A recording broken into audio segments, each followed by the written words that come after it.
Where's Garrett? Vegetables. Vegetables. Here I come from the west side, the left side, the right brain drives me insane. Don't lie, don't lie, don't lie to me.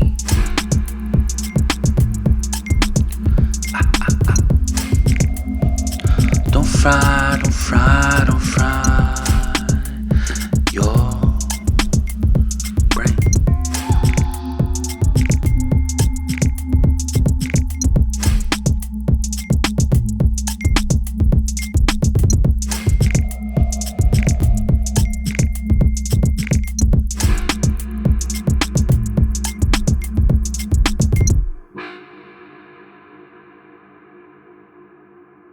Dari ini berasal dari orang kedua yang mengutip atau menulis informasi dari sumber primer seperti itu. Ada lagi sumber tersier, yaitu sumber yang berasal dari kumpulan informan data primer dan juga sekunder, yaitu tersier. Kemudian sumber klasifikasi yang kedua yaitu berdasarkan jenisnya. Di sini ada data kualitatif sama data kuantitatif.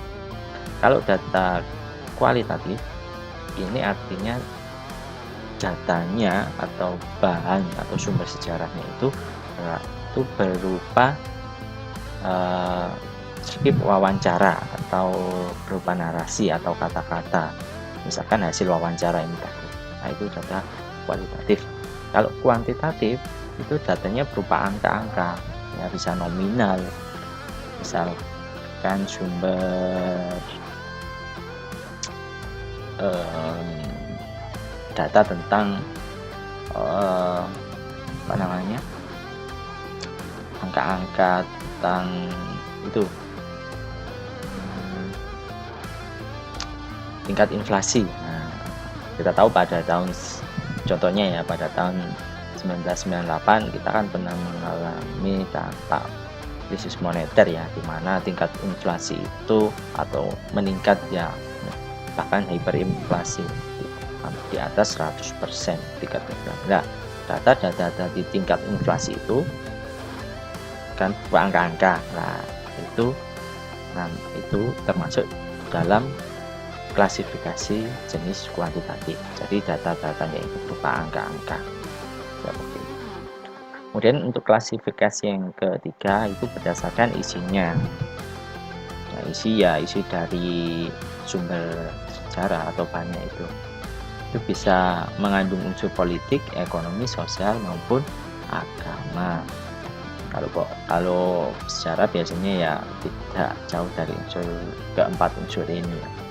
Yaitu kontennya politik, unsurnya ekonomi. Kalau politik ya berkaitan dengan misalkan kemerdekaan kita ya, proses kemerdekaan kita. Kalau ekonomi ya berkaitan dengan mungkin tadi krisis moneter.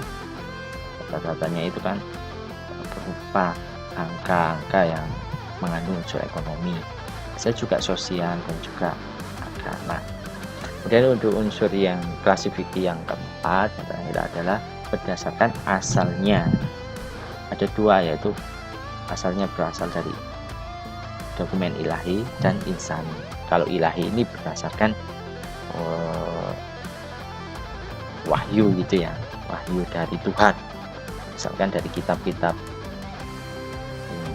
Al-Quran, Injil, Taurat dan sebagainya.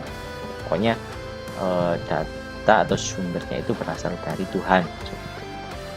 Kalau yang insani ini berasal dari manusia, yang tadi ya misalkan hasil wawancara itu berasal dari manusia, yaitu insani.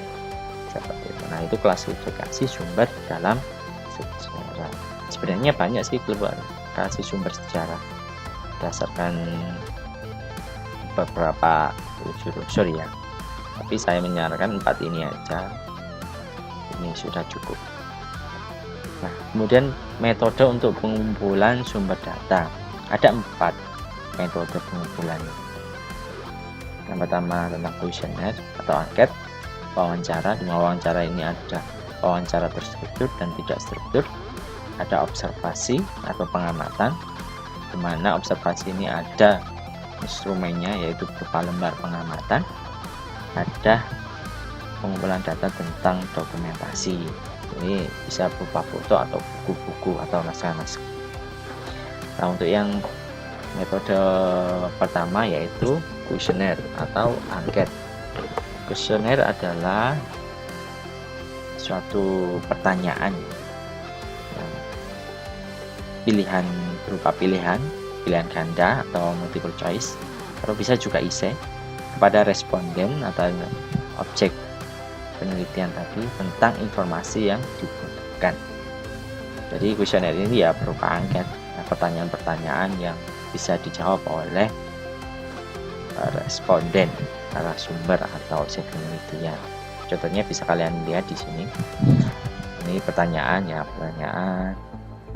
pertanyaan ini dijawab oleh responden nanti, dikasih multiple choice atau pilihan jawaban seperti itu. Nah, ini contohnya.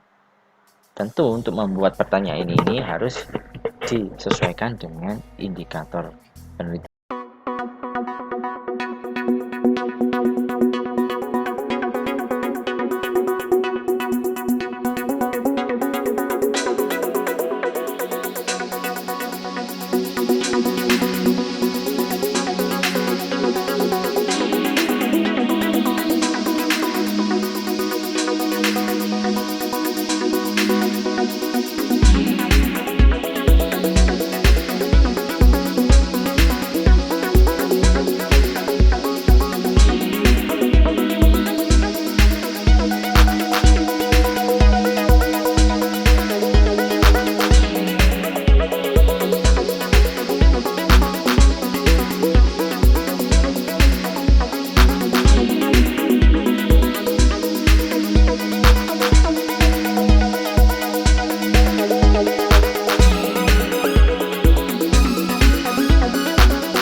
atau lokasi sumber sejarah lainnya.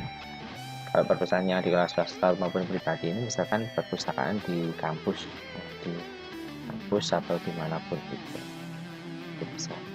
Dan untuk lokasi sumber sejarah yang lain itu ya misalkan di museum atau di lokasi sekolah, katakan kalau kalian misalkan meneliti tentang sejarah berdirinya suatu sekolah atau rumah ibadah misalkan, atau wisata ya, lokasi sumber wisata, itu salah satu lokasi sumber sejarah yang bisa kalian kunjungi. Tentu lokasi sumber sejarah ini berkaitan dengan tema yang akan kalian angkat nanti. Misalkan di sekolah bisa kalau kalian berkaitan dengan misalkan pembelajaran tadi ya, simulasi pembelajaran yang berkaitan dengan sejarah seperti itu. Oke, itu tadi tema dari pengertian sumber sejarah ya, tema yang ketiga. Nah, untuk tugasnya kali ini yaitu coba lacak dan kumpulkan sumber-sumber sejarah, minimal 3 sumber untuk meneliti dan penulisan sejarah yang Anda buat kemarin. Kemarin kan kalian sudah menentukan tema sama topiknya ya, kemudian kalian juga kan sudah menuliskan rumusan masalah ya. Nah, untuk yang ketiga ini tolong kalian kumpulkan ya sumber sejarah yang akan kalian gunakan sebagai bahan dari tema yang kalian angkat yang kemarin itu. Misalkan sumbernya dari informan pertama atau primer, kalian sebutkan saja nama informannya siapa. Kemudian misalkan lagi sumbernya dokumentasi atau tulisan saja bukunya siapa. Minimal 3 sumber lah kalian jelaskan di sana. Kalau narasumbernya namanya siapa, perannya apa, kalau buku ya judulnya apa, seperti itu. Oke, itu saja untuk pertemuan yang kali ini. Kurang lebihnya mohon maaf. Jaga kesehatan dan assalamualaikum, salam sejahtera buat kita semua dan sampai jumpa kembali di pertemuan yang terima kasih.